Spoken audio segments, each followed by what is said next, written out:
Buenas, Marty. ¿Qué tal? Espero que estés súper bien, súper bien. Bueno, voy a grabar justo la clase ahora, justo que se cortó la luz, así que nada, vamos a empezar con esto. Eh, no sé en qué momento se cortó la luz, así que voy a retomar todo desde cero. Voy a copiar el enunciado y empezamos al tiro. Esto se va. Ya. Vamos a retomarlo todo de nuevo. ¿Está grabándose? Sí. Ya mira. Lo que decía es que aquí se tiene, leyendo el problema, para que tengamos claro todo, un estanque de base cuadrada de lado A y paredes de altura B se puede desplazar dentro de un tubo muy largo, también de sección cuadrada de largo A más 2E, debido a la acción de un peso. O sea que la sección cuadrada, en el fondo, es este pedacito, largo E más A más E. Y de ahí uno obtiene el largo A más 2 veces E.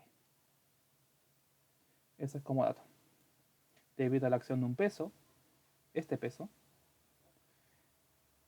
y entre las paredes del estanque y el tubo existe un fluido de viscosidad dinámica mu. O sea que el fluido la película del fluido tiene una viscosidad mu. Aquí tachamos el mu. Y dice acá, el estanque de peso despreciable contiene un volumen A cuadrado por H de un líquido de densidad ρ. Hablamos de este líquido.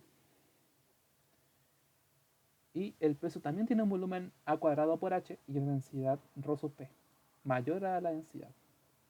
Y bueno, dato freak, la condición para que esto tenga sentido es que, piénsalo así como la intención del problema. Si ρ sub P fuese igual a P, este problema estaría en equilibrio. ¿Por qué? Porque ambos pesos se cancelarían si nosotros después sumamos las fuerzas. Entonces, por eso la condición que se impone es que ambas cantidades sean diferentes y a priori que uno sea mayor a otro. ¿Y por qué digo que uno sea mayor a otro?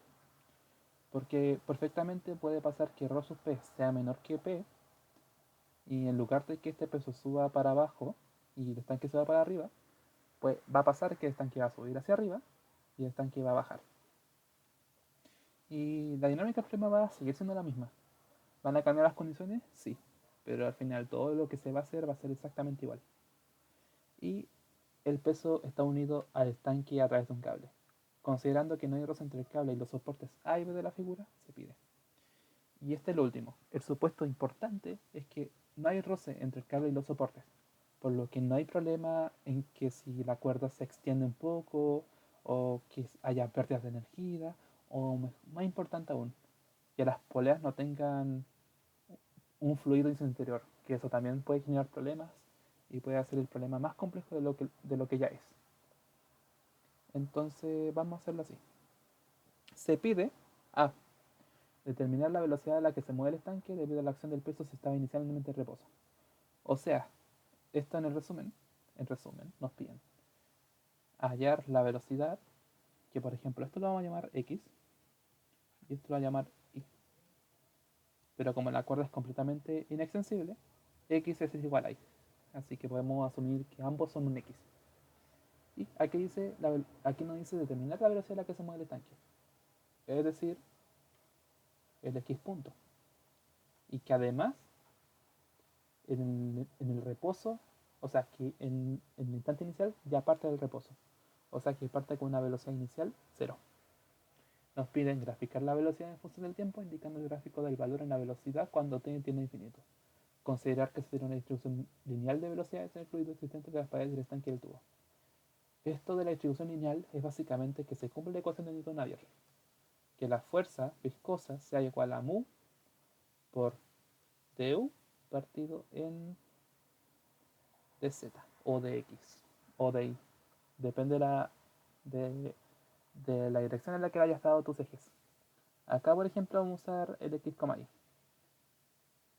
Aquí separado del y, obviamente, que hemos definido acá arriba, que son diferentes. Y el u, en lugar de escribirle u, vamos a escribirle x punto para que tenga sentido que al final x punto es la velocidad con la que va a estar viajando.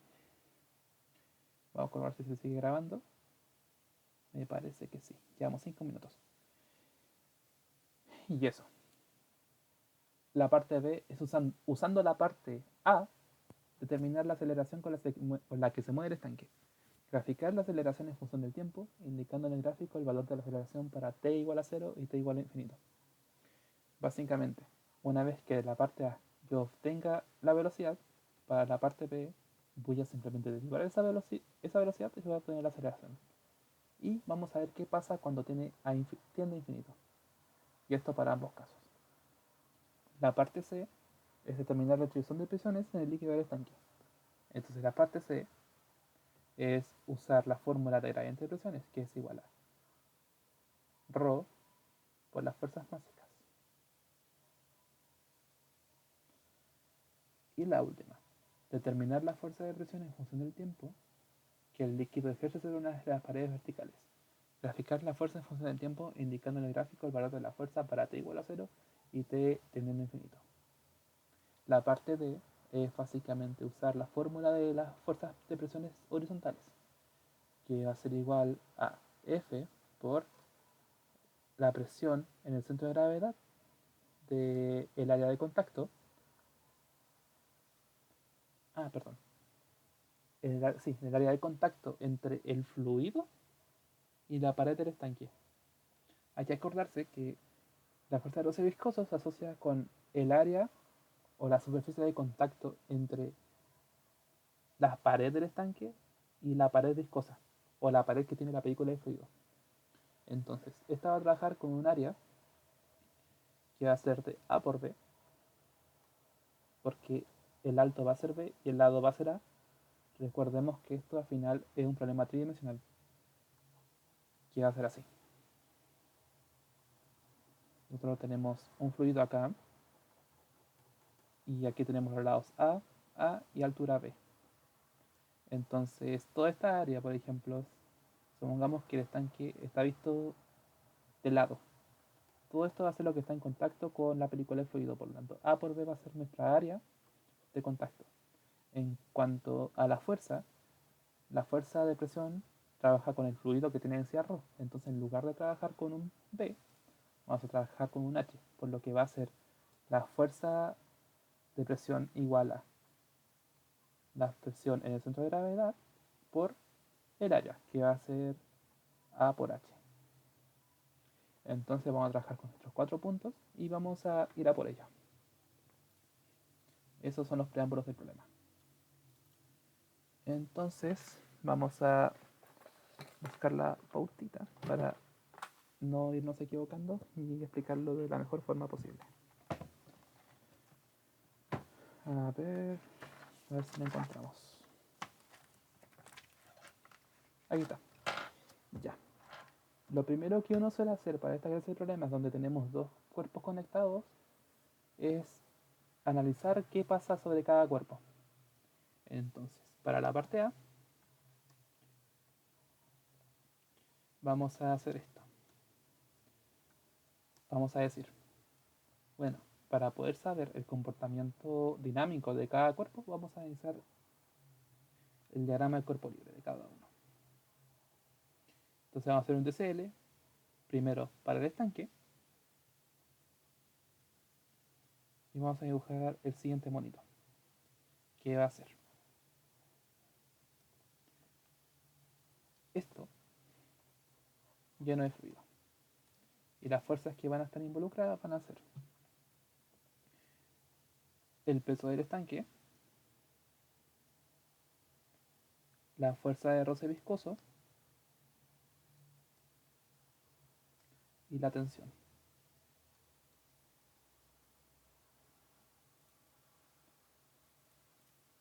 La tensión de la cuerda, el peso del fluido y la fuerza de roce, que va a ser la fuerza que siente por las paredes.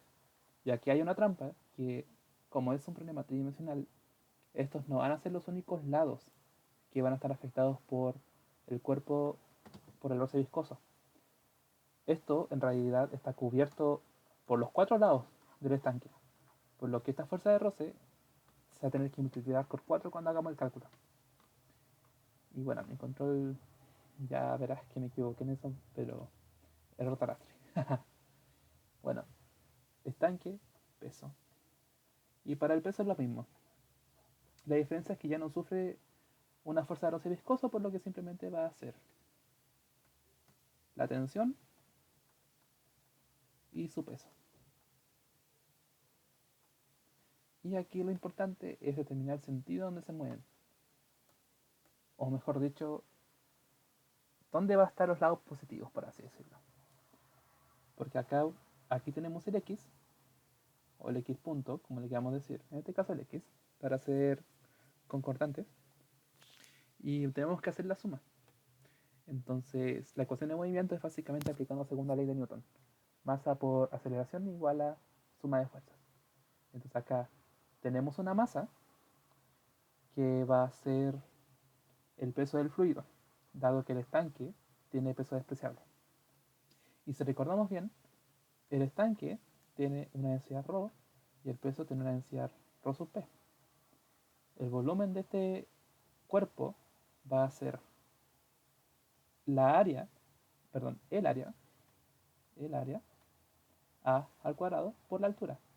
En este caso el fluido está lleno hasta una altura h, por lo que la altura va a ser ρ por su volumen. En este caso, ρ por a cuadrado por h, la masa del estanque.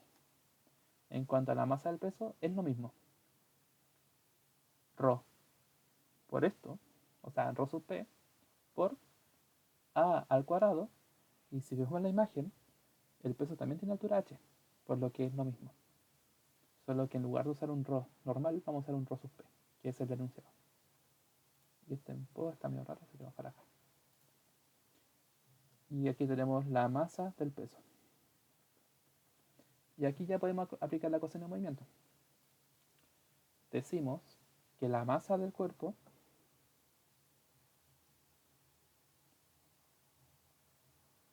por su aceleración va a ser igual a la suma de fuerzas. En este caso, como la aceleración se definió hacia arriba, la tensión va a apuntar hacia arriba y va a ser positiva. Y los demás van a ser negativos. Y aquí podemos hacer muchas cosas.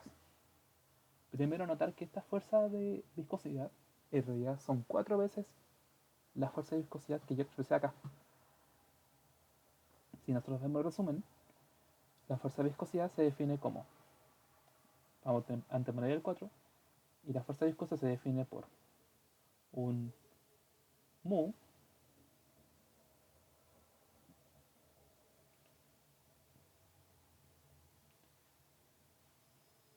vamos a hacerlo lento.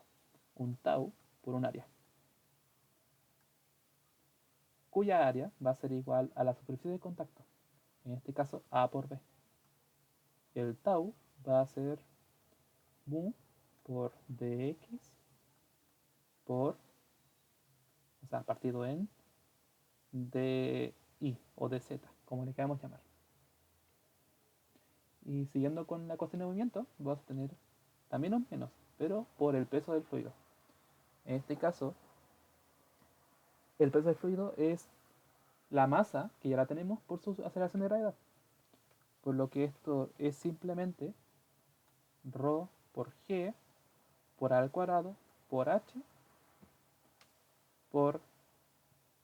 y no hay más. Esto es esto. Y el siguiente. Para el peso va a ser más simple. En lugar de tener roce, vamos simplemente a poner el peso y el peso y la tensión. Entonces, para la ecuación del peso, esto es estanque, y el que viene después va a ser peso. El que viene va a ser igualito, en este caso con una densidad ρ sub p. Y aquí se mueve hacia abajo, vamos a definir la dirección hacia abajo como el positivo. Entonces todo lo que apunta hacia abajo va a ir sumando. En este caso viene primero el W sub P, que va a ser el peso del peso. Y y va a ser igual, va a ser igual a rho por g por a cuadrado por h. La diferencia es que el rho que vamos a usar va a ser este. Así que es igualito. Y menos la tensión. Y aquí hay un tema más que vamos a trabajar al tiro. ¿Cómo trabajamos con esta cantidad? Vamos a hacerlo de la siguiente manera. Sabemos que tau es igual a dx partido en y. Pero yo sé que este tau es constante.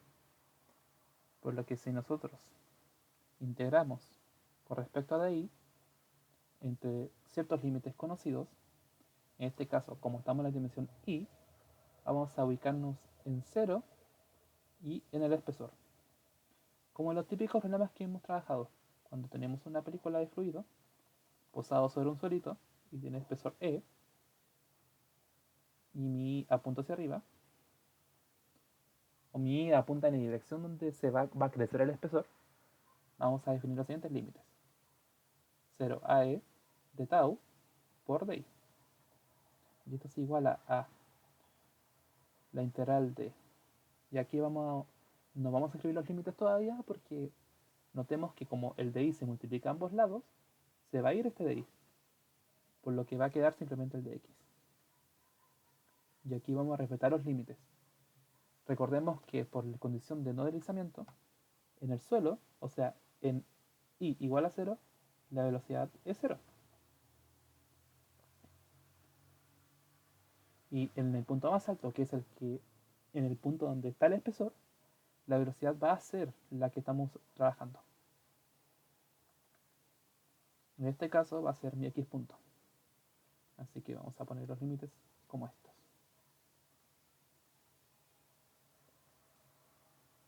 Y aquí esto también es clave. A diferencia de otros problemas, siempre nos solían decir que se movía con una velocidad fija. Acá la diferencia es que el X punto no es fijo porque depende del tiempo. Pero acá vamos a asumirlo como arbitrario porque va a ser en un instante de tiempo dado. Para cada instante de tiempo dado se tiene que la velocidad va a tener esta forma.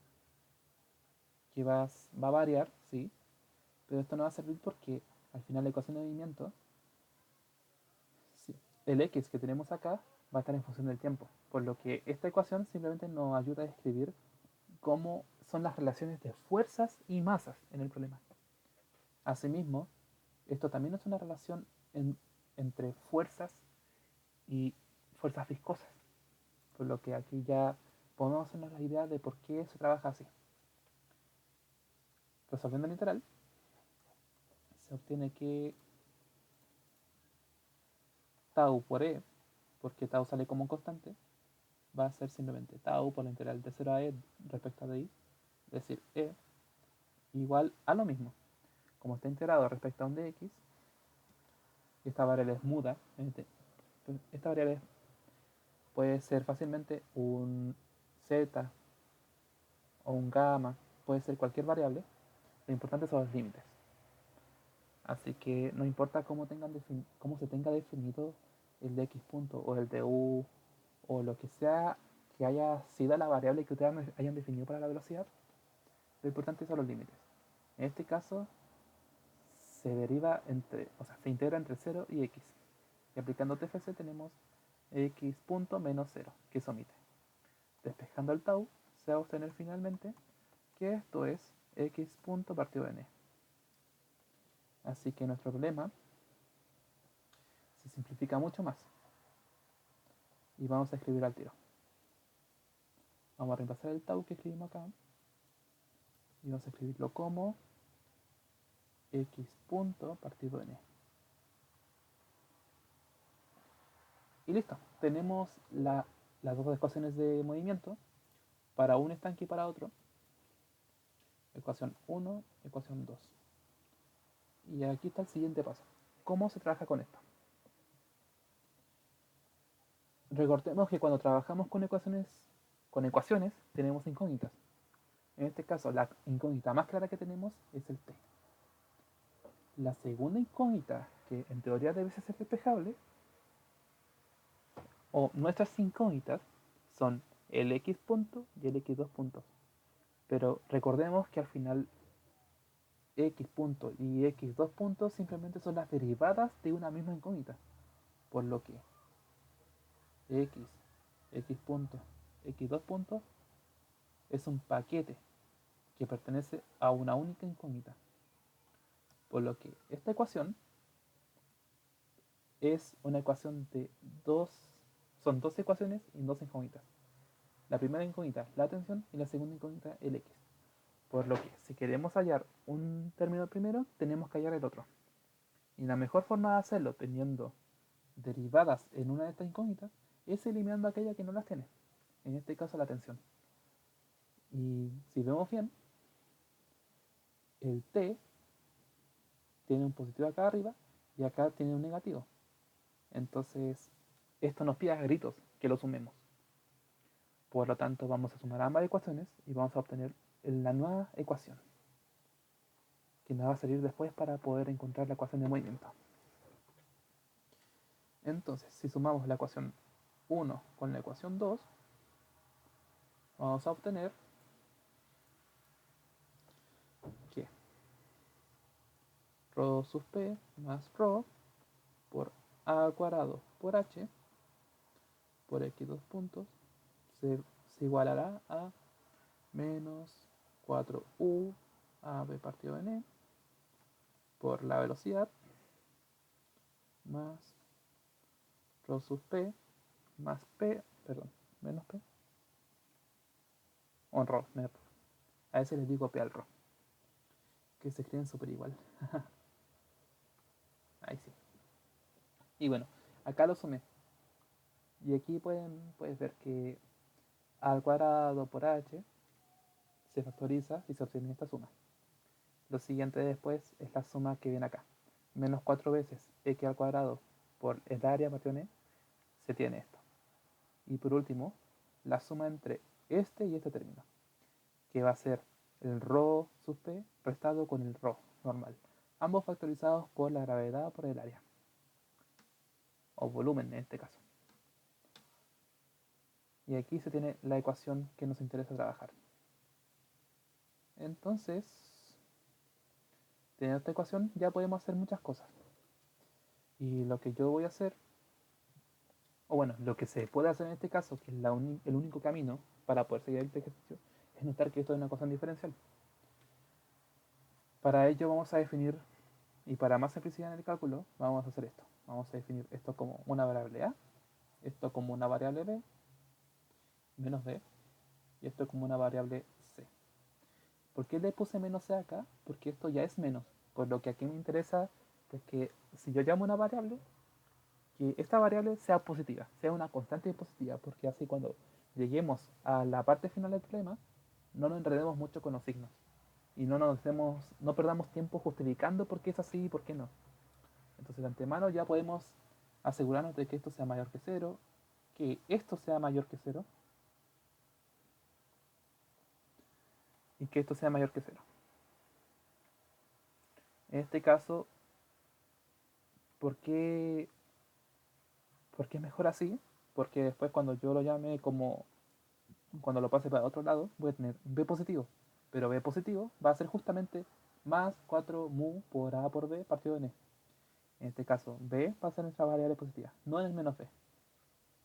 Entonces, para aclararlo mejor, el b va a ser mayor a 0, no el menos b. Y así obtenemos esta ecuación, que va a ser igual a a por x más b por x punto igual a c. Y aquí está mi ecuación diferencial ordinaria. Hay muchas formas de hacer esta ecuación. Yo tengo una forma, el profesor Tamborino usó otra, y la forma en que lo hice la aprendí de mecánica.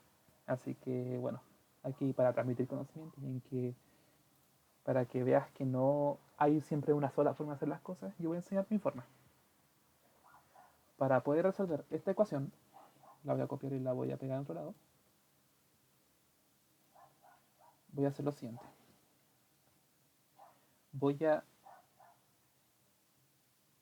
Primero voy a dividir por A toda la ecuación para que me quede como una ecuación para que me quede libre el coeficiente que está acompañado del x de la mayor derivada o del mayor orden. Por lo que esto me queda como x 2 puntos más b partido en a por x punto igual a c. Ya así ya tenemos esta nueva ecuación. ¿Y cómo se resuelve? Obteniendo las dos ecuaciones, o sea, las dos soluciones, la homogénea y la particular. La más fácil suele ser la particular porque acá es simplemente asumir que esto es 0 y luego despejar el x punto. Entonces voy a partir por la particular en función del tiempo por convención y voy a decir en un tiempo infinito, y esta es como la convención que yo siempre suelo hacer. Cuando pasa un tiempo infinito, la aceleración se tiende a anular, por lo que solamente me queda este término.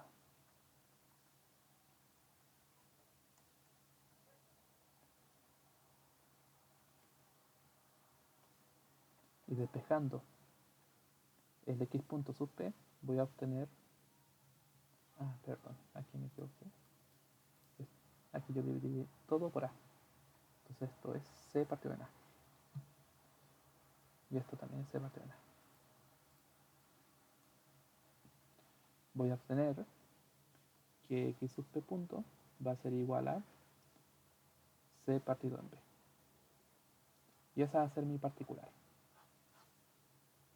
Y esto también se puede aplicar para ecuaciones del tipo x punto más a por un x. También se puede hacer de esta forma. Cuando ya tiene un x y un x adicional, ya es más difícil. Por lo general, cuando son dos variables, siempre la particular se puede hallar de esta forma. En otros casos hay que proponer la solución. Y eso ya requiere más sabereros. Así que ya tenemos la particular, vamos a calcular la homogénea. Y la homogénea es trabajar con el coeficiente nulo, o sea, trabajar con x 2 puntos más b partido de nada por x punto igual a 0. ¿Se sigue grabando? Se sigue grabando. Entonces esto nos queda como el polinomio característico. Y aquí tenemos lambda al cuadrado. Ya. Aquí mis disculpas. Acá hay una acotación muy importante. Que como estamos trabajando con la velocidad, el polinomio característico para nuestra solución va a estar en torno a dicha velocidad. O sea que esta ecuación en verdad podrías escribirlo como un i punto más un b por a, o sea, b partido en a por i, donde i es igual a x punto. Entonces cuando hagas el polinomio característico, vas a obtener que esto es simplemente lambda elevado a 1 más b partido en a, lambda elevado a 0, donde el exponente es el orden de la derivada. Y esto igualado a 0. Y aquí se obtiene que... Uy, qué aburrido. Que esto va a ser igual a lambda igual a b partido en a menos b partido en a. Entonces ya podemos seguir trabajando. Y recordemos que la solución de una ecuación homogénea suele ser la sumatoria de muchas constantes por las exponenciales. En este caso, esta va a ser la suma de una constante, o sea, va a ser igual a una constante multiplicada por la exponencial elevada a menos lambda por t, donde lambda va a ser esto. Entonces esto va a ser igual a b partido de n por t. Aquí voy a chequear un poco si está bien o no.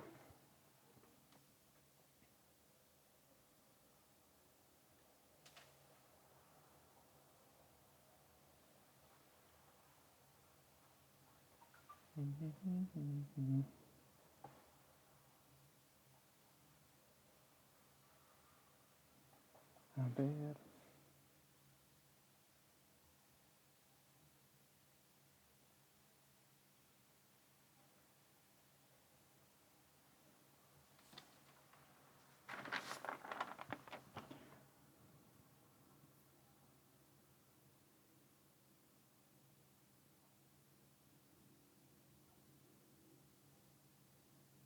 Ah,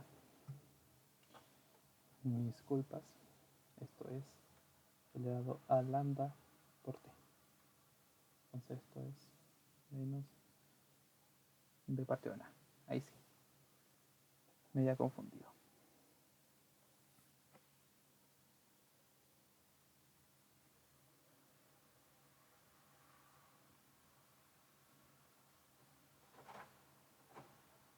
Ok, todo en orden.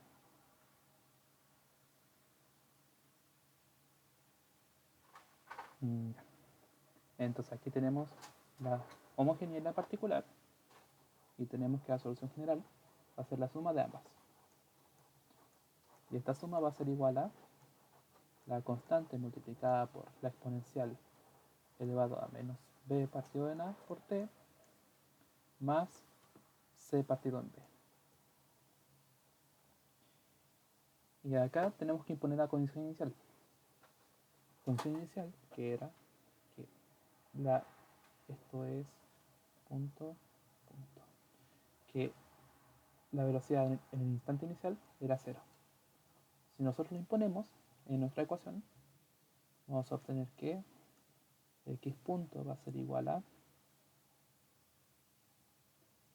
c sub 1 por la exponencial elevada a menos b partido de n por 0, que esto va a ser 1, más c partido en b, igual a 0. Si se puede ver, despejando c1, vamos a obtener que c1 va a ser igual a menos c partido en b. Por lo tanto, reemplazando el c1 en la ecuación original, se obtiene finalmente que mi velocidad en función del tiempo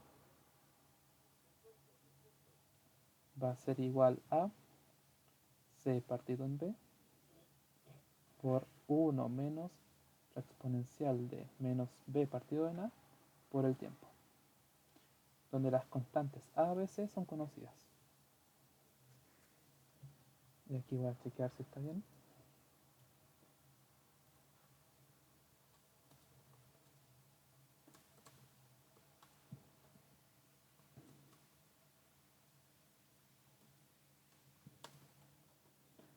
Ya, está bien.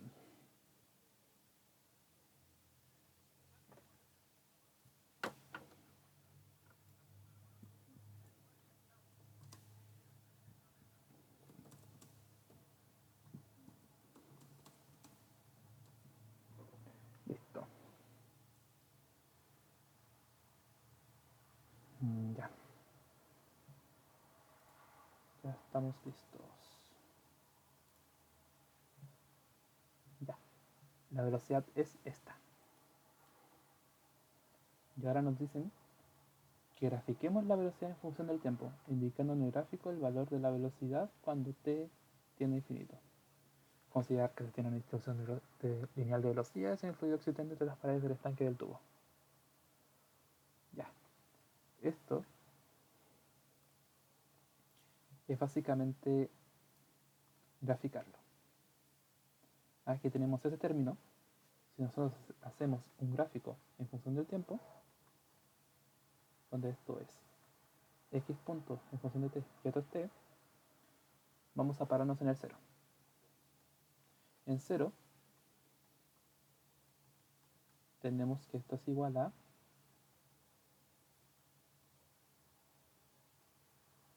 A ver, veamos. 0. O sea, esto es 1 menos e elevado a 0, 1, igual a 0. Y esto es x punto. Ahora, evaluado en el infinito, o sea, no evaluado, sino haciéndolo tener en infinito, va a ser c partido en b por 1 menos e elevado a menos infinito, que es 0. ¿Y esto por qué tiende a 0? Porque la función e elevado a menos infinito, o menos, e elevado a menos t, es una función que en el 0 es 1. Pero conforme aumenta el t, o mejor dicho, esto es 1 partido en e elevado a t. Conforme va creciendo el t, esta ecuación va bajando. De hecho, esto es así.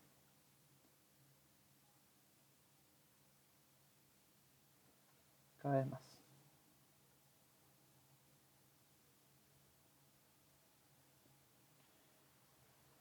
Y que el menos sube. Bueno, vamos a hacer un detalle más profundo después. Pero el caso es que cuando tiene infinito, esto se va haciendo 0. Y este es el mismo caso de acá. Entonces esto, el infinito va a ser 0 y se va a igualar a c partido en b. Uy, me quedé pillado con esto. Si yo lo evalúo en un negativo, se va a devolver y va a subir. Bueno, interesante. Ya, no va al caso.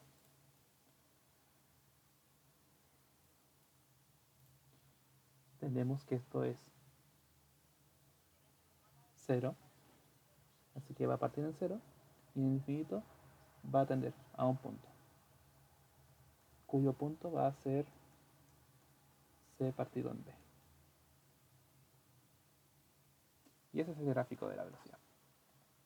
Ahora la parte b. Usando el resultado obtenido en A, determinar la aceleración con la que se mueve el estanque. Graficar la aceleración en función del tiempo, indicando en el gráfico el valor de la aceleración para t igual a 0 y t igual a infinito. En este caso, lo que se hace es exactamente lo mismo. Vamos a buscar la velocidad.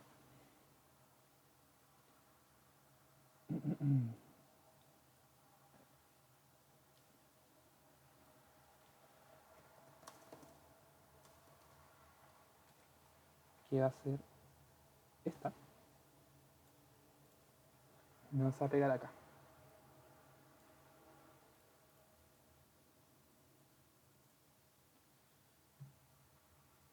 Ya, y vamos a derivarla. Vamos a hacer la parte B. Parte B, vamos a encontrar la aceleración, que es de x punto a de t.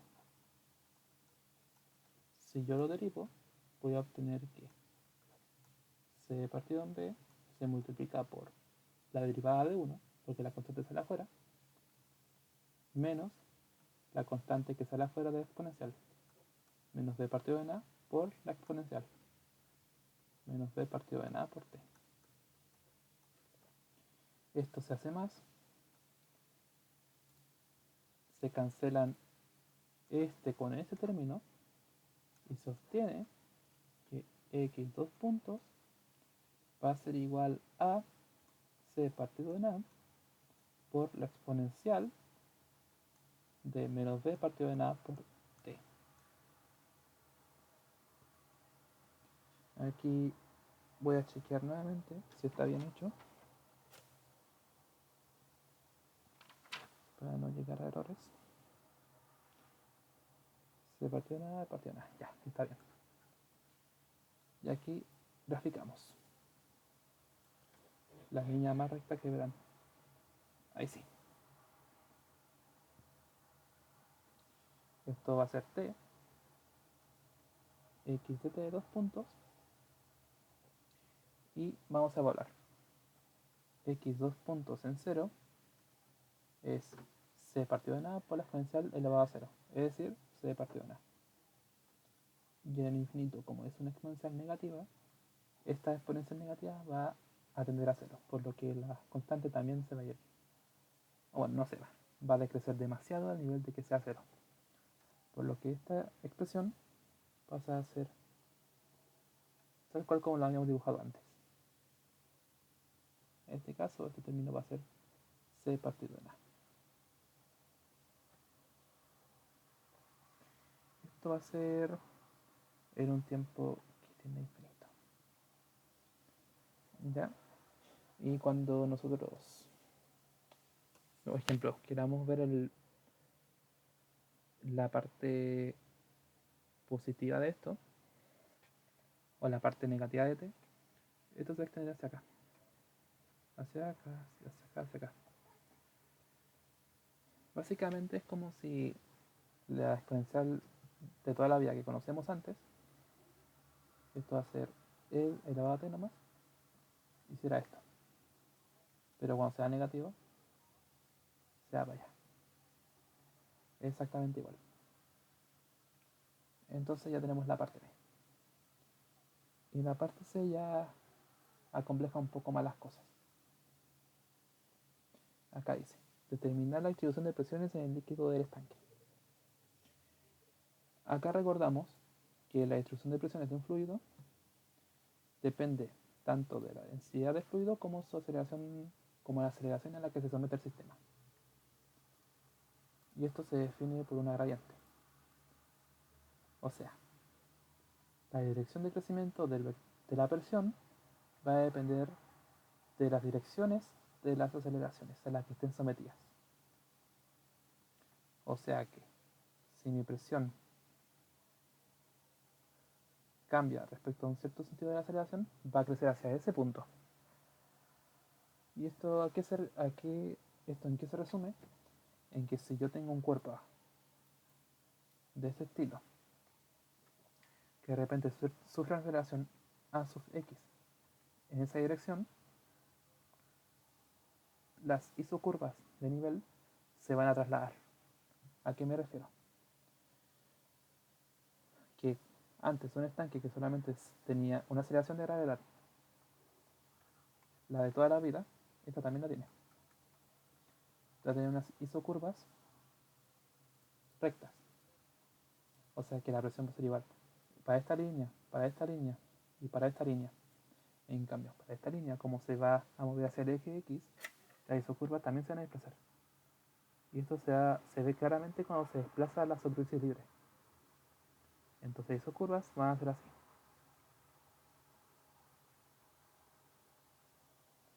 O al menos esa es la interpretación que uno le puede dar cuando hay más de una aceleración involucrada en otros ejes.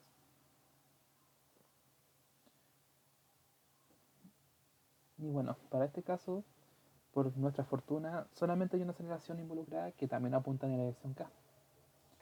Y ya en otra clase ya hemos hecho esto a fondo, que ahora la vamos a hacer de una forma diferente, para tener más variedad de herramientas. Aquí voy a cambiar el color del pincel. ¿Se podrá? Una pena, parece que no. Vamos a ver el color verde. Para trabajar con esto, vamos a invocar la forma general de las presiones. Estas se igualarán menos rho por A por X, menos rho por A sub I, por I, menos rho por A sub X, y aquí más la gravedad, por Z, más la constante. Y aquí, ¿qué hay de especial en esta ecuación? Que aquí incluye una aceleración, aquí incluye todas las aceleraciones, como si existieran. Pero acá, la gran ventaja es que podemos decir cuáles son cero y cuáles no. En este caso, como hay una sola aceleración que está en la misma dirección que la gravedad, o sea, hacia arriba o hacia abajo, esta se hace cero, esta se hace cero, y lo que nos sobra va a ser esta ecuación. Por lo que mi presión va a depender de z y va a ser igual a menos ρ por la aceleración en z más la aceleración de gravedad por z más una constante que la voy a elegir como un c medio raro, que siempre la suelo dibujar así. ¿Y qué tiene de especial esto? Que como estamos trabajando con presiones relativas, ya dado que hay ausencia de procesos termodinámicos, estas presiones van a ser relativas a la atmósfera. Por lo que si yo, por ejemplo, evalúo una superficie libre, es decir, en z igual a 0, ¿y dónde está z? Primero que todo, en general, cuando nosotros trabajamos con un fluido, siempre solemos trabajarlo así. Yo ubico mi z acá y la dibujo o hacia arriba o hacia abajo. La mayoría de veces suele estar hacia arriba, porque así cuando nosotros definamos L menos ρ por G por Z, el Z negativo anula esto y nos queda como presión positiva, que es lo que nosotros tenemos que tener. Porque hay que acordarse que las presiones absolutas siempre van a ser positivas. Las relativas pueden ser negativas. Puede pasar que sean negativas. Y bueno, ¿a qué me refiero con esto? Que en cero, esta presión va a ser la atmosférica.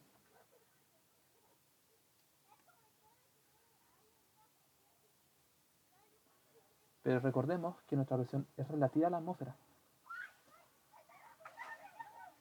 Por lo que en realidad, si nuestra presión absoluta es la atmosférica, que es la que obtuvimos acá, la relativa a la atmósfera va a ser cero. Y esta es la gracia de usar relativas o absolutas. Las absolutas siempre van a ser las presiones que tengamos en el momento. Pero a la mínima que queremos usar la relativa, la presión absoluta que teníamos en el momento se tiene que restar con la atmosférica. Y se va a obtener una presión igual a cero, relativa. Por lo que acá vamos a usar la relativa. Y como acá hay una constante que está fuera que no depende de x, de z, vamos a obtener al tiro que la constante va a ser igual a cero. Por lo tanto, esta presión va a ser la de toda la vida. Solo que ahora vamos a sumar la aceleración que tenemos actualmente. ¿Y cuál es esa aceleración? La que está acá. ¿Y por qué se puede usar si está en función del tiempo? Esa es la gracia. Lo que pasa es que cuando nosotros le sacamos una foto al problema, vamos a tener en cierto instante de tiempo una determinada aceleración. Pero esta aceleración se puede usar dado que no tiene una dependencia con x. O sea que cuanto yo más suba, esta aceleración no va a cambiar sus propiedades. Siempre va a tener la naturaleza de c partido de nada por un exponencial elevado a algo. Esta aceleración siempre se va a mantener constante. Constante para ese instante de tiempo. Cierto que para todos los tiempos esta aceleración deja de serlo. Pero para efectos de profundidad, que esté más arriba, o sea, que yo esté, en este ejemplo, que yo esté acá, acá o acá, esta aceleración siempre va a ser constante respecto a mi z. Pero no así con mi tiempo. Pero lo que más importa es que sea constante respecto a mi z para que yo pueda decir que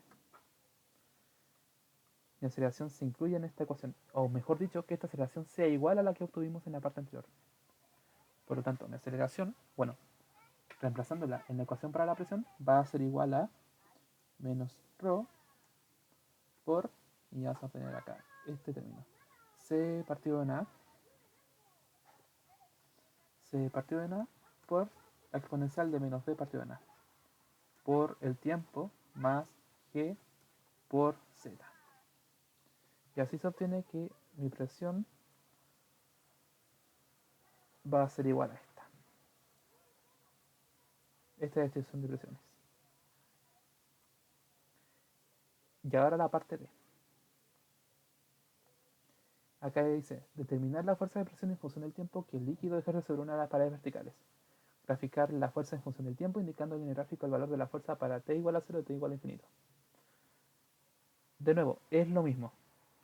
En lugar de usar aceleraciones de fuerzas, en lugar de usar aceleraciones de presiones, ahora vamos a trabajar con la fórmula para la fuerza. Y vamos a prestar atención a lo que nos preguntan, porque esto es muy importante. Siempre hay muchas fuerzas diferentes, muchas. En este caso nos piden determinar la fuerza de presión en función del tiempo que el líquido ejerce sobre una de las paredes verticales. O sea, yo tengo mi estanque acá. Me interesa saber toda la fuerza que se ejerce sobre esta zona. La zona que el fluido tiene en contacto con la pared del estanque. O sea que, por ejemplo, y esto usando de ejemplo el prima de presiones. Yo tengo mi fluido así. Bueno, supongamos que esto es recto, recto, recto, recto, recto. El prima de presiones, ¿cómo se dibujaría? Si yo quiero calcular la fuerza en uno de los puntos del estanque, se dibujaría así. Este lado va a estar definido por ρ, por la aceleración que nosotros obtuvimos, le voy a poner barra. Esta vendría a ser nuestra aceleración barra, por el z evaluado en el punto más bajo, que en este caso, como yo definí mi z hacia arriba, lo voy a definir en menos h, pero menos por menos es h. Y a esta altura es h. ¿Y qué me quiere decir esto? Que bueno, para cada pedazo infinitesimal de altura, tengo una presión que se aplica. Pero al final, la suma de todas ellas me va a dar la fuerza total de presión. ¿Y cómo se suma todo? Bueno, yo agarro todo este lado y, recuerden, recuerda que este ancho no es unitario. Esto tiene un ancho. ¿Y el ancho cuál es? El lado del estanque, que es A. Por lo tanto, si nosotros quisiéramos usarlo, calcularlo con el prima de presiones, vamos a tener que mi fuerza de presión sobre la pared del estanque va a ser mi presión, no, mi densidad por la aceleración combinada por la altura, por la altura, ahora estamos multiplicando por la altura del fluido, así que acá al cuadrado, por A.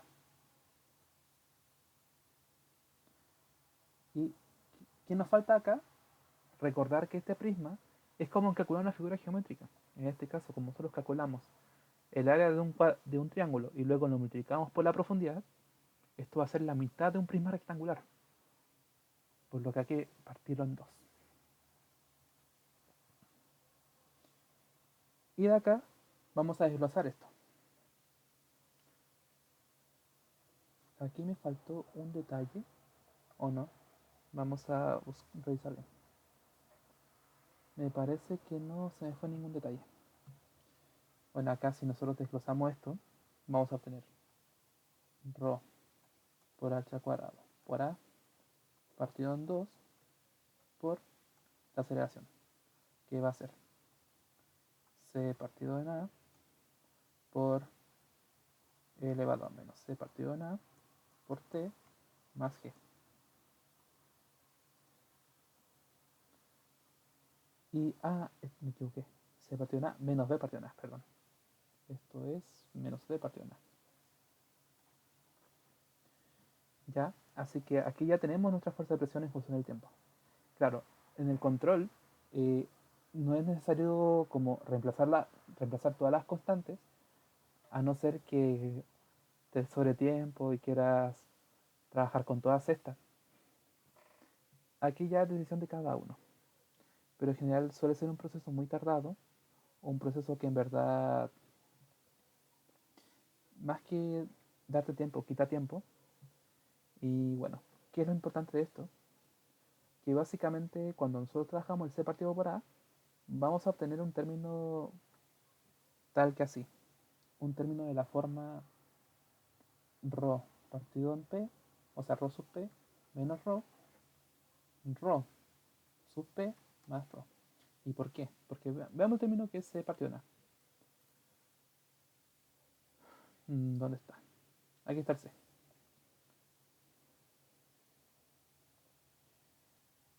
C partido en A.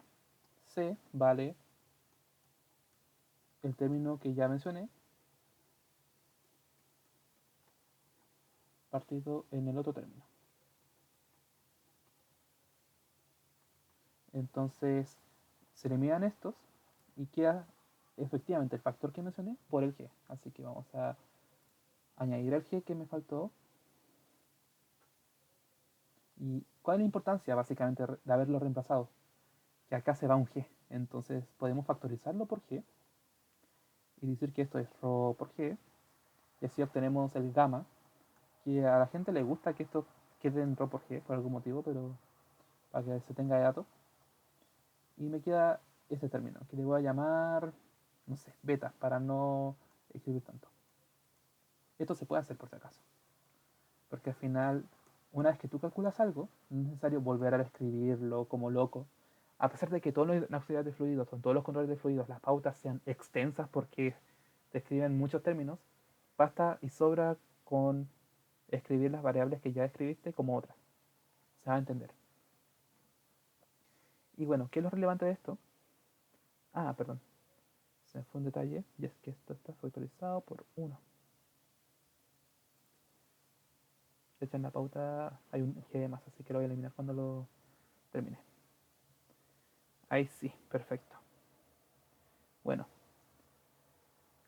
aquí hay un detalle a recordar, que nos piden graficar esta fuerza. Entonces vamos a buscar la fuerza que encontramos recientemente. Uy, ahí sí. A ver, ahí sí.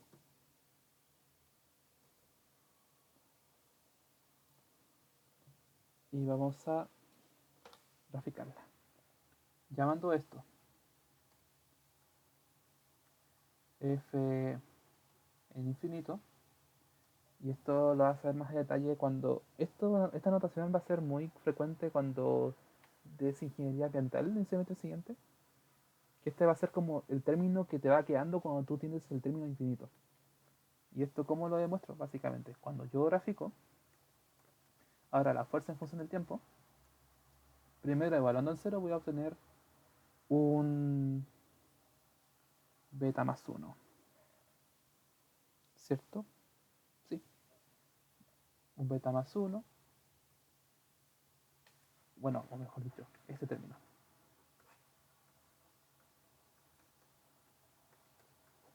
Que si yo lo multiplico después, voy a obtener esta suma.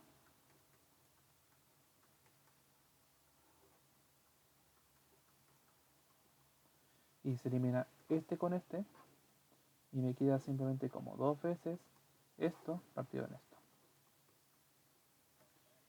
Y esto multiplicado por mi fuerza en infinito. Entonces voy a obtener, en primer lugar, evaluado en cero. Esto es cuando t se evalúa en cero.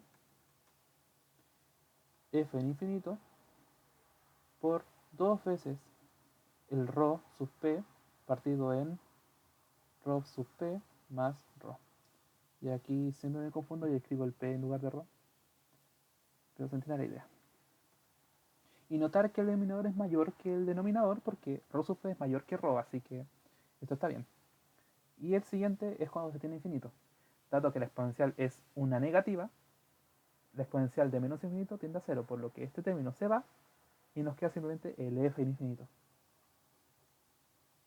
Y claro, aquí ya se puede notar que esto converge a f infinito y que justamente el término inicial era f infinito multiplicado por una constante, un término que nos va a ayudar harto. Así que eso, ese es todo el problema. No es tan difícil, pero nada, hay muchas cosas que en verdad cuando uno se encuentra en el control, dada la complejidad del problema o la rareza, uno tiende como a equivocarse. Y claro, este no fue la excepción. En verdad, es un tema bastante sencillo para lo que fue, o para las notas que tuvieron la gente, pero para que lo tomes en cuenta que en verdad algo puede parecer fácil, pero en la práctica puede que no lo sea tanto. Porque no es lo mismo, pero un ejercicio resuelto por otra persona a tratar de resolverlo tú mismo. Son dos cosas muy diferentes y a veces uno tiene que entender que esto es con práctica. Vamos por la segunda parte. Llevo 1 hora de video ya. 1 hora en ejercicio. Veamos si esto se hace en menos de las 2 horas. Porque ya usé parte del tiempo para hacer el resumen. La P2. Bueno, veamos la P2. Ya.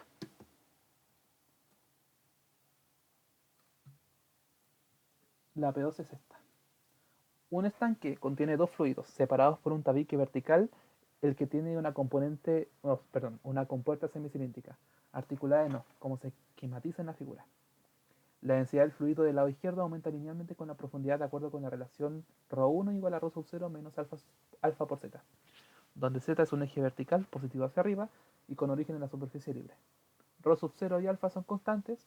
El estanque del lado derecho contiene un líquido de densidad ρ sub 2 constante, considerando que ρ sub 2 es menor que ρ sub 0 y la geometría de la figura, se pide determinar la fuerza que ejerce el líquido del lado izquierdo del estanque sobre la compuerta, B, el punto de aplicación de la fuerza determinada en A, C, la fuerza que ejerce el fluido de densidad ρ sub 2 sobre la compuerta, D, el peso de la compuerta para que no se abra para las condiciones de la figura. El problema es 2D, profundidad unitaria. Y vamos a buscar la imagen de la figura y vamos a explicar qué se hace en cada parte. Y de ahí vamos a ir atacando.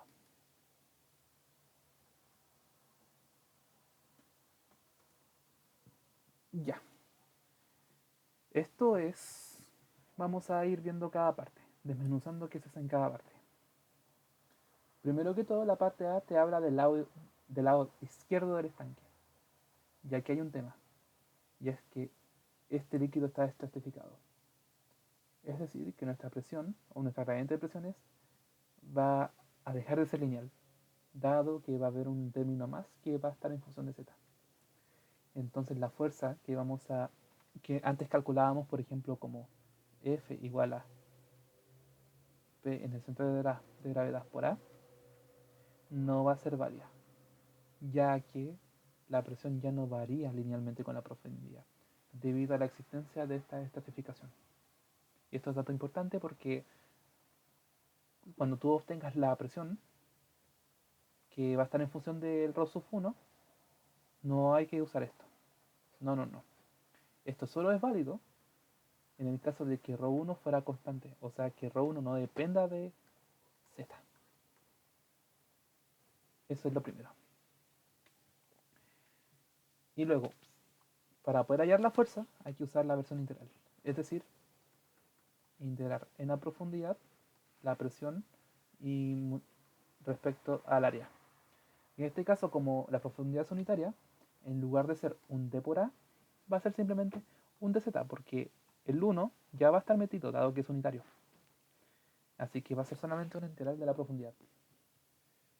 Luego, la parte B, el punto de aplicación de la fuerza determinada en A. Exactamente igual.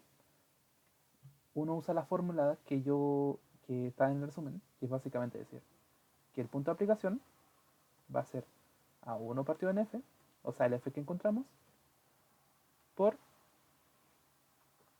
Z por df. Y tú preguntas, ¿qué es esto? Básicamente es lo mismo que decir que df sea igual a P por dA. O sea, que la integral en realidad es lo mismo, pero ahora vamos a aumentar la complejidad. En lugar de trabajar con P por dx, vamos a trabajar con P por Z por dx. Y esto, más que difícil, es matraquero. Entonces, no hay más complejidad que aplicar fórmulas. Luego, la parte C. Fuerzas que ejerce el fluido de densidad ρ2 sobre la compuerta. Y esto ya es trabajar con algo más fácil. Dado que el ρ2 es constante, ahora sí vamos a poder aplicar las fórmulas de antes. Dividirlo en una fuerza horizontal, que va a ser igual a mi presión en el centro de gravedad por el área, y mi fuerza vertical. Y aquí vamos a explicar cómo funcionan las fuerzas de empuje. Y la parte D, el peso de la compuerta para que no se abra para las condiciones de la figura. Básicamente, ver la rótula y ver qué fuerzas actúan, qué brazos existentes hay y ver los torques. Y también añadir un peso para poder imponer la condición límite para que el peso sea lo suficientemente alto para que esta compuerta no se abra por este estanque. Y es por esto que nos dijeron que Rho sub 2 era menor que Rho sub 0. Dado que si Rho era un poquito más alto, puede que ni siquiera fuera necesario considerar un peso, porque con la existencia ya de un fluido más denso que el otro, ya bastaba con que la compuerta no se moviera. Pero en este caso no es fácil de estimar, como que uno impone que esto sea menor a esto para evitar problemas de indeterminación. Porque primero que todo, uno no sabe qué tan alto es el H2 o qué tan alto es el H1. Uno puede decir que H1 en verdad es casi tan parecido como H2, y, o por ejemplo que el alfa que acompaña al Z sea muy chico, entonces hay muchas variables que tú puedes manejar o que puedes como oscilar para ver qué tan sensibles son. Entonces el caso de que te definan estas condiciones, más que servirte para algo, es para que entiendas que si vamos a poner un peso en la para que si vamos a añadir un peso de la compuerta, es para que el problema no carezca de sentido. Entonces eso. Vamos a trabajar con este problema. Ah, y el último detalle. Nos entregan esto porque después cuando trabajemos con los puntos de aplicación, vamos a notar que la fuerza de empuje se aplica justo en el centro de gravedad. Y como la fuerza vertical es parte de una fuerza, o la fuerza de empuje es un tipo de fuerza vertical, el punto va a ser este. Pero dado que esto es para un trozo cualquiera, tenemos que evaluarlo en el trozo que nos interesa. Y eso ya lo veremos más detalle. Empecemos con el problema. Parte A.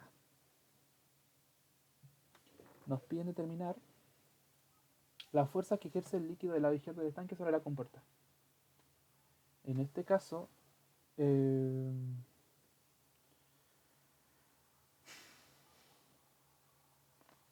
déjame acordarme. Ahora sí. Vamos a acordarnos del gradiente de presiones. Y aquí vamos a usar la versión más directa. ¿Y por qué voy a escribirlo más directo? Porque ya es sabido que cuando nosotros trabajamos con puras aceleraciones en un solo eje, en este caso el Z, basta simplemente con integrarlo respecto a ese mismo eje y ya olvidarnos de lo demás. Entonces esto es, si nosotros recordamos la fórmula del gradiente, el gradiente de presiones para un líquido de densidad dada, en este caso rho sub 1 dependiente de x, por la única aceleración existente que es la gravedad, va a estar dada por esta relación. ¿Y cómo se trabaja esto? Básicamente, reescribir esto ahora, y esto no es esto, ahí sí, reescribir esto ahora en función de x como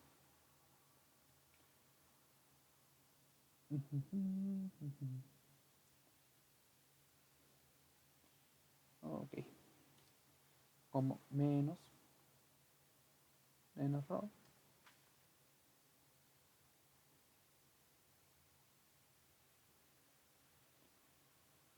ya, no z por g. Y bueno, aquí la pregunta importante, ¿por qué acá le ponemos el menos? Básicamente por la aceleración de gravedad. Hay que recordar que la aceleración de gravedad está dada por menos g por z rongo. Entonces, esto en verdad, en su forma vectorial, habría sido esto. Pero cuando ya no lo hacemos en forma vectorial, simplemente escribimos los factores escalares del vector. Entonces, es por esto que esto tiene esta forma. Y luego, ¿cómo se integra? Y aquí voy a enseñar una forma de integrarlo sin usar la constante. O una forma de hacerlo sin que la constante nos moleste cada rato. Es básicamente hacer lo mismo que hemos hecho siempre con integrar. Yo integro de un punto a otro, respecto a z en este caso.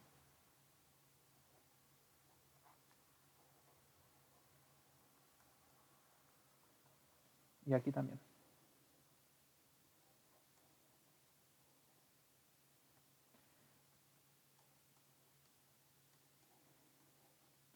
Y aquí vamos a definir los límites de integración. Y yo, como los defino, me voy a parar en la superficie, en el punto cero, y luego me voy a parar en la superficie en un punto cualquiera.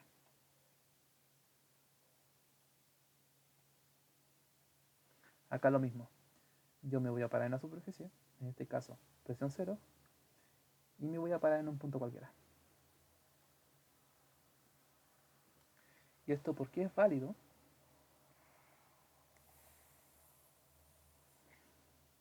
Básicamente porque cuando uno integra, uno suele imponer variables arbitrarias. Esto no distingue entre que si el x va a ser positivo o negativo. A priori sí, porque cuando uno aplica integrales, uno puede decir yo voy de un número menor a un número mayor, a un z mayor a 0. Pero esto no tiene relevancia, ya que como son variables arbitrarias, no se va a perder generalidad. En este caso, si lo quisiéramos hacer al revés, tendríamos que definir un cierto p, y esto se va a desordenar. Entonces siempre, siempre, siempre, siempre, cuando vayamos a integrar a ambos lados, siempre vamos a decir, bueno, para un p dado vamos a hacer esto, y para un z dado vamos a hacer esto. Y la integral dice así. La integral de 0 a p respecto a dp, dado que los z se eliminan, se iguala a la integral de menos g de 0 a z. En este caso, aquí z ya da lo mismo si las variables coinciden. Lo importante es la gracia con la que uno lo hace. Entonces, yo integrando esto obtengo rho por z menos alfa partido en 2 por z al cuadrado, y voy desde 0 a z. La integral de p de 0 a p es simplemente p menos 0. Incluso podríamos decir, para hacerlo con más sentido, que esto sea un z sub 0. Entonces así, aquí ya vamos tiene más sentido lo que vamos haciendo. Esto es p menos p0 igual a menos g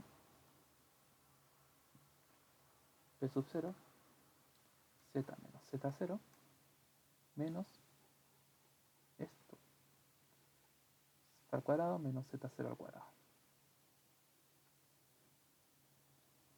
Y esto va a ser igual a que p en z sea igual a menos rho menos g por rho por z menos z0 sea igual a más g por alfa partido en 2 z al cuadrado menos z sub 0 al cuadrado, y sumado a la constante. Y aquí se puede ver que es exactamente la misma forma que teníamos antes cuando trabajábamos con gradientes generalizadas. Es exactamente la misma forma. Y esto nos ayuda a entender que da igual si lo hacemos por una forma u otra. De hecho, si lo hacemos por esta forma, nos ahorramos el paso de evaluar de una constante y escribir una línea más. Esto es más directo. Y bueno, como nosotros dijimos que evaluamos en la superficie libre, todo esto se va. Por lo que en realidad mi presión, o la presión que vamos a trabajar ahora, va a estar dada por, ya aquí vamos a escribirlo de la forma más simplificada posible. Vamos a llamarlo P1 porque es del fluido 1, igual a menos G por rho sub 0 por Z menos alfa z al cuadrado partido en 2.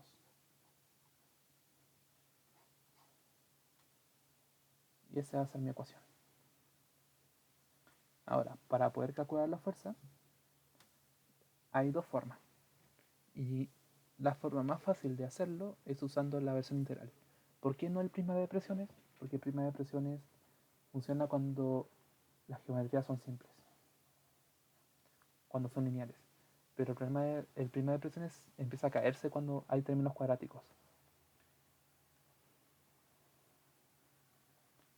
Ya, de hecho, esto vendría a ser algo así. Y esto ya es muy difícil de calcular. Entonces, para poder trabajar con esto de una mejor manera, el prisma de presiones nos va a ayudar, va a ser nuestra mejor compañía. Entonces, para poder calcular esto, vamos a definir la fuerza de presión 1, asociada a la presión 1. Y vamos a evaluar en los límites que nos interesan. En este caso, nos interesa la fuerza del líquido que ejerce sobre la compuerta. O sea, solamente la fuerza existente en esta zona. O sea, de todas estas fuerzas, ¿cuánta fuerza total hay en todo este conjunto? Y no solo una en este punto, sino la suma de todas ellas. Y para eso vamos a usar un integral que simplemente se concentre en estos dos puntos. Es decir, en el punto, como ya definí mi z hacia arriba, en el punto menos h1 y luego en el punto menos h1 y aquí como bajé un r, menos r. En este caso, ¿cuál es mi término más menor y cuál es mi término más mayor? En este caso, este es el más menor y este es el más mayor. Por lo que el límite integral debe de respetar eso. Así que vamos a integrar entre esos dos límites. Menos h1 menos r menos h1. Y aquí reescribimos la presión que obtuvimos antes. Menos g por rho sub 0 por z menos alfa por z2, o sea, z al cuadrado partido en 2 por dx. Y aquí, esto en integral no es tan complicado de hacer, así que para omitir detalles y para explicar más o menos cómo se hace, voy a hacer el cálculo un poco más rápido. Aplicando el teorema fundamental del cálculo, se obtiene que esto es menos g por rho sub 0 por z al cuadrado partido en 2 menos alfa partido en 6 por z al cubo, y esto evaluado en los límites de integración. Factorizo por menos y obtengo h1 más r, y aquí escribo el r. ¡Ay! Me equivoqué. Esto es h1. No sé por qué escribí r. Menos h1. Resolviendo la integral, aquí se obtiene finalmente, haciendo el teorema fundamental, que este término nos da un corchito que lo voy a escribir para que veas nomás cuánto da. Y aquí no sé cuánto le va a soltar el video, pero que quede, que quede.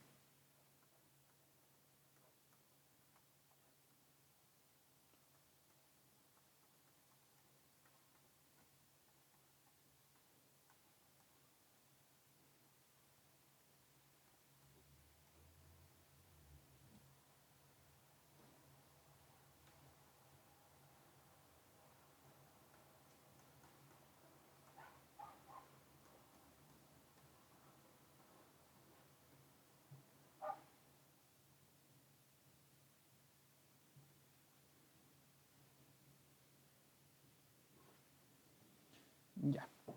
Entonces aquí tenemos la fuerza y ya tenemos la parte A. ¿Qué nos dice la parte B? Aquí nos dice que encontremos el punto de aplicación de la fuerza determinada en A. Entonces acá vamos a usar una nueva fórmula. Una fórmula que está en el apunte, espero que esté, que se define como lo siguiente. Esto dice que mi brazo de aplicación la compuerta de radio R por la fuerza que acabo de calcular, se puede describir como la integral entre todos los brazos multiplicados por cada fuerza que yo estoy aplicando. En este caso, aquí la interpretación integral es básicamente que por cada diferencial de fuerza que yo tengo, voy a tener un brazo asociado. ¿Y cuál diferencial de fuerza es esa? Las que yo escribí acá. De aquí vamos a hacerlo un poquito más limpio. Yo dije que acá, en cada parte, va a haber un DF asociado. Pero para cada DF, va a haber un Z. Un Z que está asociado a cada DF que va a ser un cierto torque. Pero yo para esto, como la fuerza que yo calculé, o no, la presión que yo calculé ya no es lineal, no me basta con simplemente hacer una suma o hacer una especie de prima de presiones, tengo que hacer algo un poco más complejo.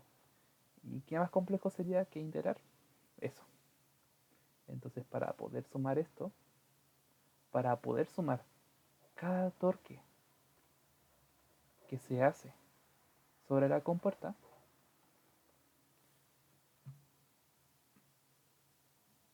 debo aplicar o calcular esta integral. Y esta integral se puede escribir también como Z por dF es igual a la presión por el diferencial de superficie.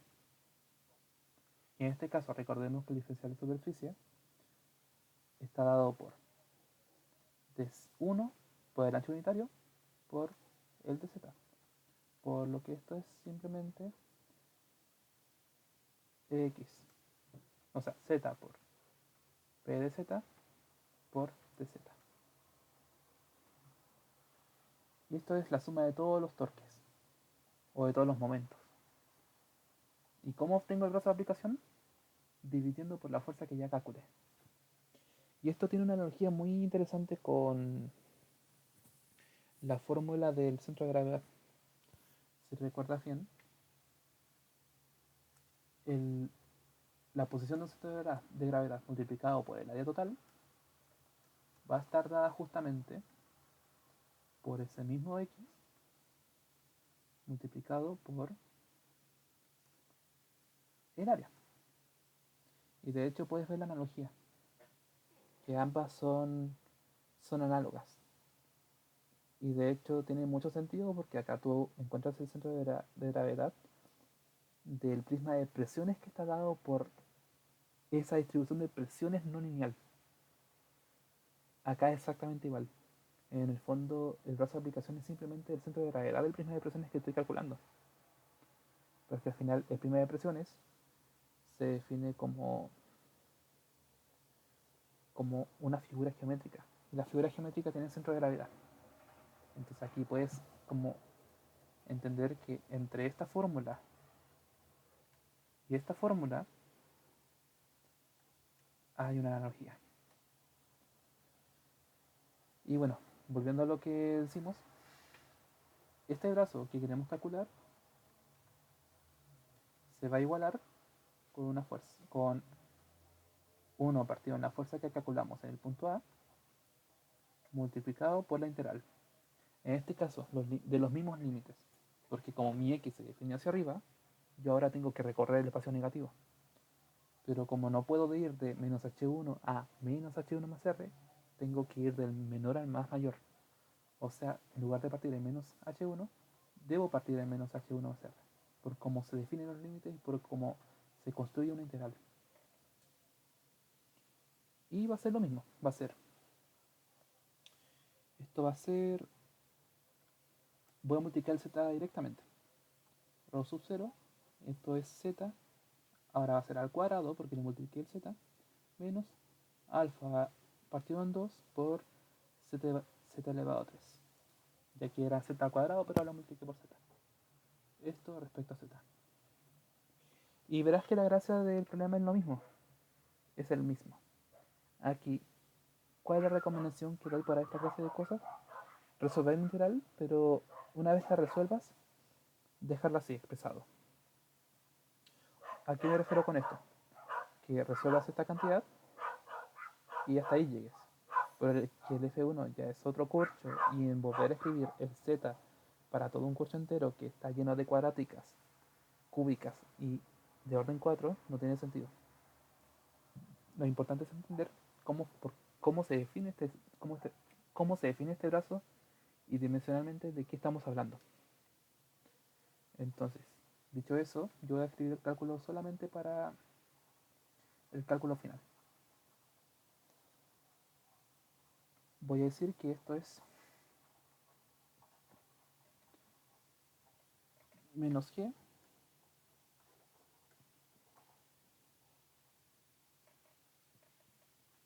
por f partido en 1. Y no voy a escribir todo esto completo porque ya está en la pauta, así que en la pauta ya está todo calculado.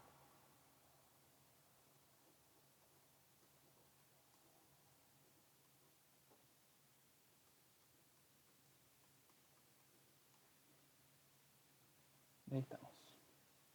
Y esto se resuelve y se obtiene una expresión general. ¿Qué es lo importante que hay que entender de esto? Que el ZF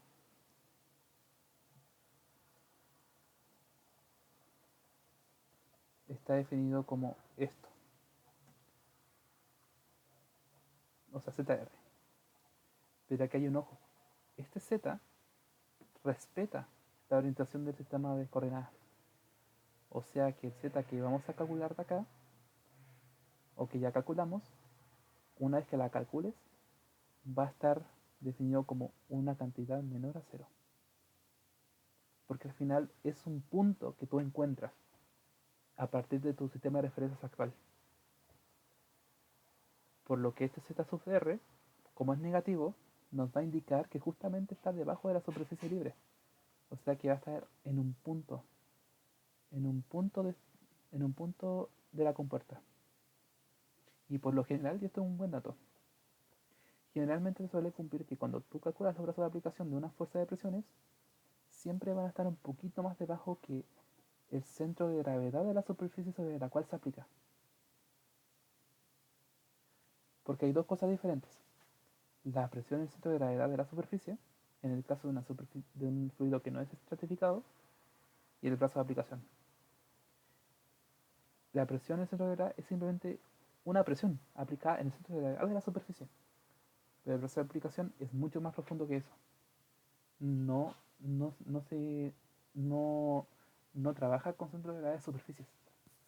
Trabaja con centros de gravedad de los prismas de presiones. Son dos cosas distintas. Entonces, por lo general, siempre los brazos de aplicación que vamos a encontrar van a ser un poquito menores, o sea, un poquito mayores, que la mitad de las superficies que vamos a encontrar, o los centros de gravedad. Eso es un buen dato. Entonces, esta cantidad es menor a 0. La habríamos encontrado, en la pauta estará más explicado. Ahora lo importante es la parte C y D. Nos dicen o nos preguntan sobre las fuerzas que ejerce el fluido de densidad ρ2 sobre la compuerta. ¿Cómo se calculan esas fuerzas? Básicamente, entender que ahora vamos a enfocarnos solamente en esta parte. De hecho, voy a copiar la imagen para que se entienda mejor.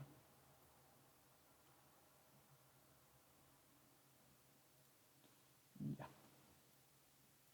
Y listo. Dado que el fluido ya no está estratificado, es válido usar el prisma de presiones y es válida la fórmula de que una fuerza horizontal aplicada sobre un cuerpo o sobre una superficie, en este caso curva, y esto ya, vamos a ir más atrás. Esto, dado que es una superficie curva, va a tener muchas fuerzas aplicadas perpendicularmente sobre este cuerpo. Pero hay un truco en mecánica de fluidos que nos ayuda a evitar estos inconvenientes y integrar, por ejemplo, sobre un círculo, que este vendría a ser el caso. Y eso vendría a ser la proyección en superficies. Para las fuerzas horizontales, cuando yo tengo muchas fuerzas horizontales aplicadas sobre una superficie curva, por lo general, yo lo proyecto. Lo proyecto como una sombra. Entonces todo lo que yo miro curvo acá, si por ejemplo yo lo apunto con una linterna, lo único que voy a obtener, si yo lo pongo en una pared, va a ser todo esto. Uy, un rectángulo. Claro, de ancho unitario. Entonces lo único que tenemos que hacer es considerar que esta superficie, como esto es largo 2R, la superficie libre, perdón, la superficie del punto de la curva va a ser 2R. Entonces mi S va a ser 2R. Y en tanto mi presión en el centro de gravedad de esa superficie, como su nombre lo dice, va a ser justamente la presión ubicada en ese centro de gravedad. Y esto es lo importante. La presión, sí, hay que recordar que la presión ahora no está regida por el ρ1, ahora está regida por ρ2. Por lo que ahora tenemos que hacer lo mismo de nuevo, pero ahora con el gradiente de presiones. Entonces, recordar que ρ2 A de z es igual a menos ρ sub 2 por g. Y esto, haciendo toda la matraca de antes, y olvidándonos de la constante que ya va a ser 0, nos da a entender que esto es menos ρ sub 2 por g por z. Z que ya está definido acá. Entonces nosotros cuando trabajemos, y aquí está lo importante, dado que esta distribución es lineal, ¿se puede hacer la integral? Se puede hacer integral. Pero para hacerlo más fácil, y esto es una consecuencia directa de la teoría del ramo, las fuerzas horizontales pueden ser calculadas simplemente como las presiones en el centro de gravedad de la superficie sobre la cual se proyecta, y como dije antes, esta presión tiene que estar evaluada en el centro de gravedad de la superficie.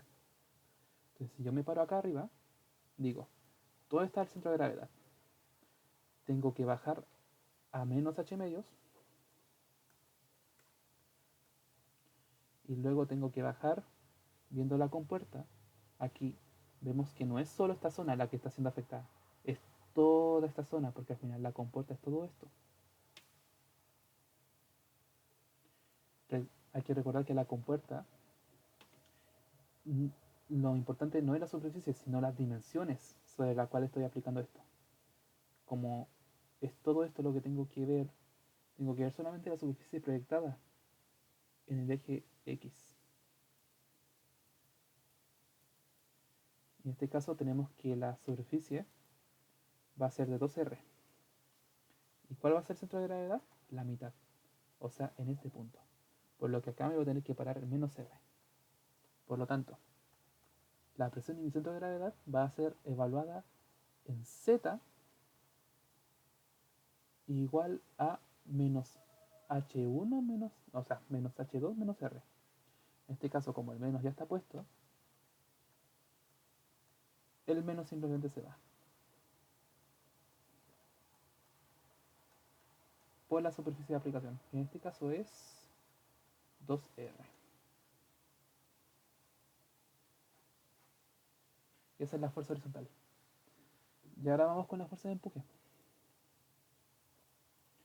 Y aquí, de nuevo, vamos a hacer lo mismo. Vamos a copiar la imagen, pero ahora vamos a fijarnos netamente en la compuerta. ¿Qué pasa acá?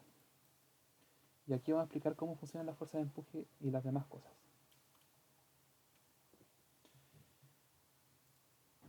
Primero veamos todo lo que pasa arriba.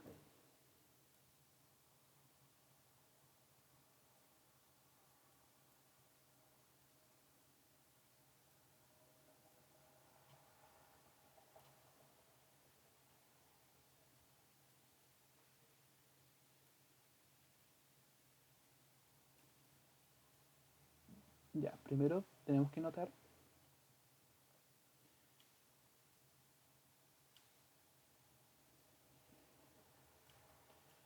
que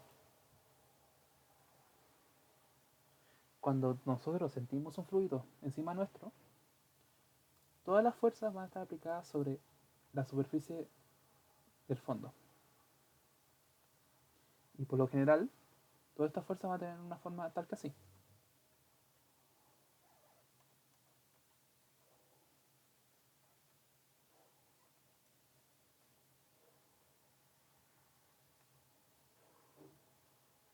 ¿Y qué fuerzas sienten? Depende de la profundidad. Si yo me ubico en este punto, toda la fuerza que voy a sentir va a ser toda esta área.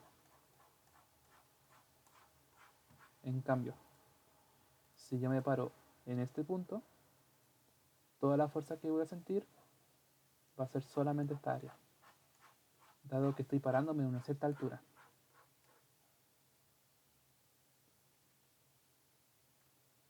Y si me paro, por ejemplo, en este punto, la fuerza que voy a sentir va a ser esta.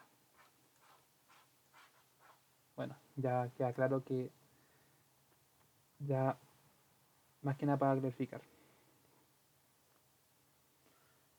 Por lo general, las fuerzas de empuje siempre funcionan así, o sea, las fuerzas verticales funcionan así.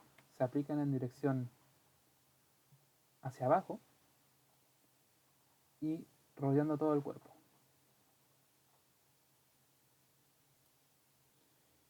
Entonces, sabemos que esta fuerza vertical, que la podríamos llamar componente 1, F vertical 1, vendría a ser todo esto.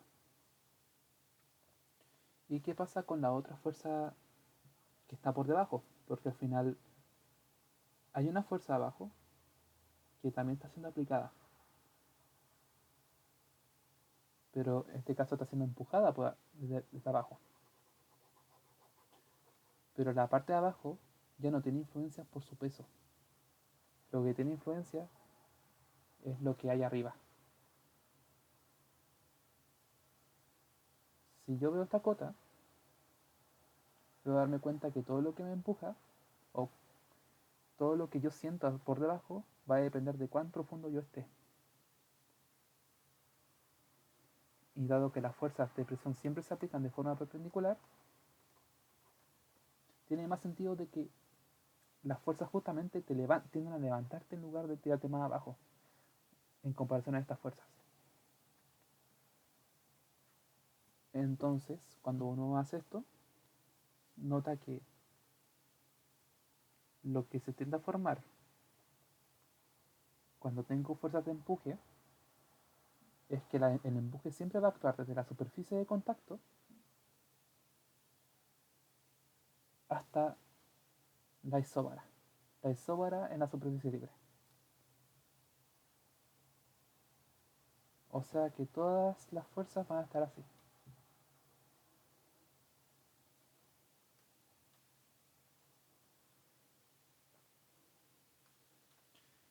Aquí ya uno se hará la idea de por qué la fuerza de empuje se llama como tal.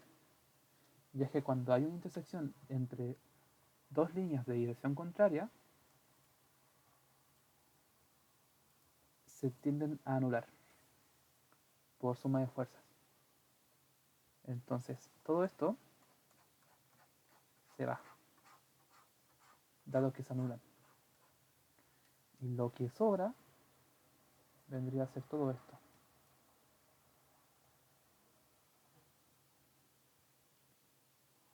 ¿Y en qué dirección apunta esto?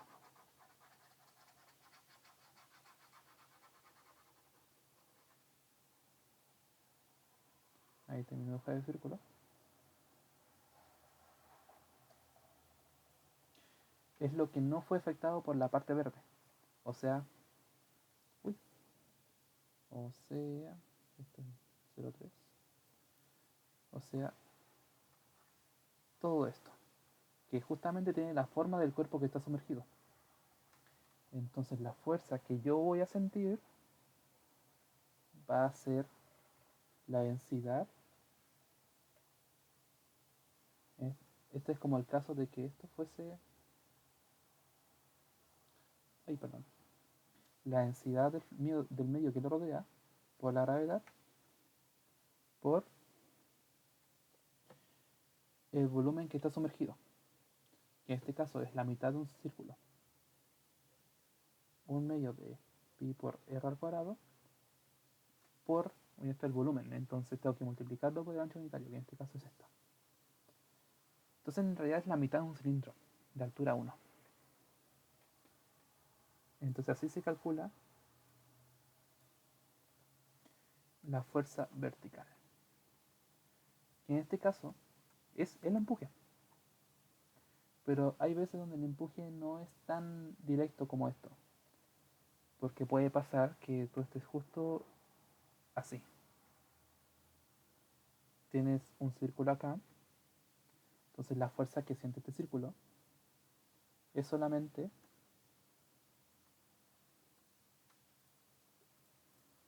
esta es la isocota. La fuerza que siente este círculo o el empuje que siente está dado por las flechitas hacia el isonivel o la isóbaras de presiones. Y claro, acá no hay ningún fluido encima, entonces el empuje, por así decirlo, es el efecto del fluido que está por debajo del cuerpo, que tiende a llevarlo a la superficie dado que tiene una densidad menor o inexistente. En este caso, este cuerpo no tiene una densidad, pero no es conocida. Pero así se trabaja con esto. Y así hallamos la vertical y horizontal. Ahora vamos a por la última parte. Acá nos piden encontrar el peso de la compuerta para que no se abra para las condiciones de la figura. Entonces, ya son las 10. El peso de la compuerta que no se abra las condiciones de la figura. Esto se hace de la siguiente forma. Y aquí voy a mostrar la pauta mejor porque es más directo. Así que vamos a cambiar la ventana y vamos a buscarlo acá. A ver.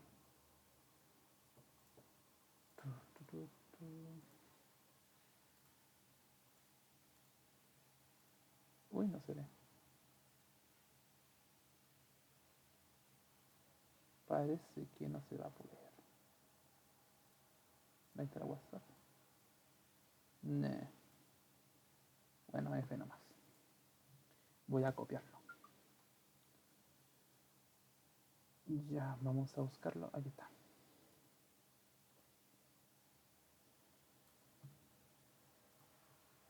Ya, ¿de qué trata esta parte? La parte de... Trata de que... de hacer este monito.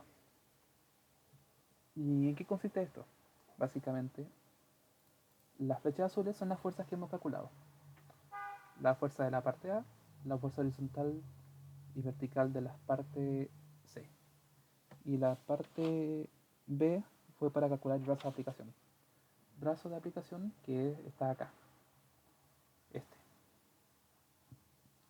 Y aquí está, ¿por qué le pongo el menos? Porque como yo dije que antes era menos, yo necesito tener un brazo positivo. Un brazo en valor absoluto. Entonces acá le pongo el menos para que sea positivo. Entonces acá, haciendo la geometría de todo esto, vemos que el H1 está dado por enunciado, que este I1 es simplemente una consecuencia de restar el menos ZR, que ya es positivo porque le puse el menos, con el H1, para que lo sobrante esté medido desde la rótula, que está acá. Por otro lado, la fuerza H tiene un brazo I sub H, que está por calcular, dado que esta no la hemos calculado todavía. Y tanto la fuerza a peso, que es la que tenemos que encontrar para poder hallar el equilibrio, y la fuerza vertical, que también calculamos, tiene un brazo I sub B. ¿Y cuánto vale? Y esto es también un dato extra. generalmente cuando nosotros hacemos el prisma de presiones, el centro de gravedad, en este caso del eje horizontal, suele ser el centro de gravedad de lo que se forma de esta suma. Esta suma, por fortuna, dio el semicírculo, pero puede haber pasado que nos haya dado, por ejemplo, una forma tal que así. Un cuarto de círculo con un rectángulo. Entonces, esto tiene un centro de gravedad, esto tiene otro. Entonces hay que usar una fórmula para poder encontrar los centros de gravedad. Y claro, va a haber un centro de gravedad resultante, producto de la combinación de ambas. Entonces, el centro de gravedad no siempre va a ser el mismo. Si es que el cuerpo es conocido, si es que las cosas son conocidas, sí es posible concluirlo inmediatamente. Pero, como el caso, por ejemplo, de este problema, aquí, por ejemplo, tenemos un semicírculo y un rectángulo. Claramente, aquí los centros de gravedad coinciden, pero, por ejemplo, si mi problema fuese diferente y en lugar de tener esto así, tengo un semitambor, y esto lo dibujé mal, un semitambor, aquí, por ejemplo, tengo un cuarto de tambor, tengo un rectángulo y justamente tengo que calcular el X resultante. Y esto está conectado por una rótula. Entonces aquí ya hay que calcular el X resultante, ya que no se sabe en general el punto de aplicación entre un rectángulo y un cuarto de cilindro. Entonces hay cosas que se pueden deducir al tiro y otras que no. Y en este caso, este sí es deducible. Este por enunciado, como dije antes, era esto. 4R partido en 3 alfa por el seno de alfa partido en 2.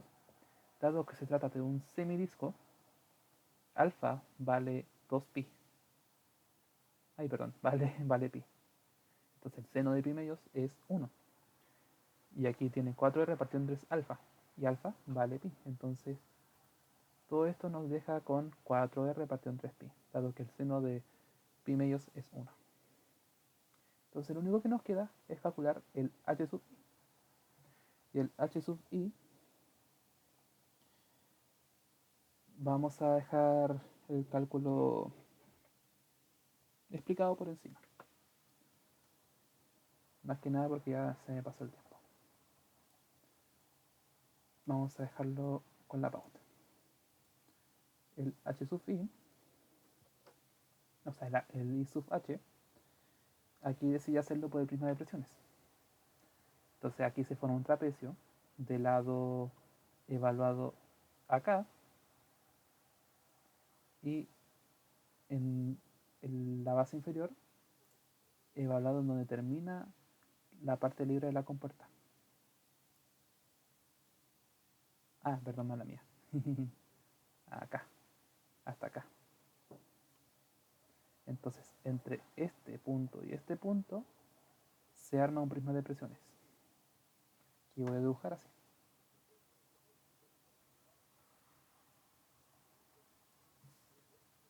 Entonces, va a haber una fuerza horizontal, claro, producto de este prisma. Y lo que se hace acá es calcular el centro de gravedad en el eje vertical del trapecio. O sea que acá, en este rectángulo hay un centro de gravedad, en este triángulo hay otro, tengo que ponderarlos para poder encontrar el resultante, que vendría a ser donde se aplica. Entonces la idea de este problema era simplemente, en lugar de usar la integral a cada rato, usar un camino alterno y hacer esto. Calcular las áreas de cada figura, calcular su centro de gravedad medido desde este punto hacia abajo, sumar las áreas resultantes y hacer la matraca. Y luego el equilibrio de torques era simplemente sumar. Sumar todos los que eran momentos negativos y todo lo que eran momentos positivos, ponderarlos por sus respectivos brazos y escribirlos por la suma. Luego, como nos pedían el peso, que está acá, simplemente se despejaba. y sostenía esto. Entonces el problema era simplemente, bueno, la complejidad del problema radicaba en la matraca, de las partes A a B, pero la parte C era básicamente propiedades de fluidos que siempre se aplican, y la D era equilibrio de torque. En este caso yo creo que lo más desafiante era la parte A y la parte B, ya que la parte A, como ves, es más que nada matraca, y la parte B es como entender hacia dónde apuntaba el Z. En este caso era menor que cero, dado que respetaba este sistema. Pero lo demás no era tan difícil.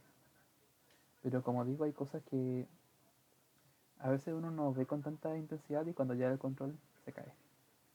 Por eso lo importante es ver las cosas y entenderlas. Más que aprender a matraquear y entender a hacer las fórmulas, entenderlas. Pero eso es todo. Así que eso queda la clase, espero que se haya entendido. Cualquier duda me avisas. Voy a terminar la grabación. Chaito.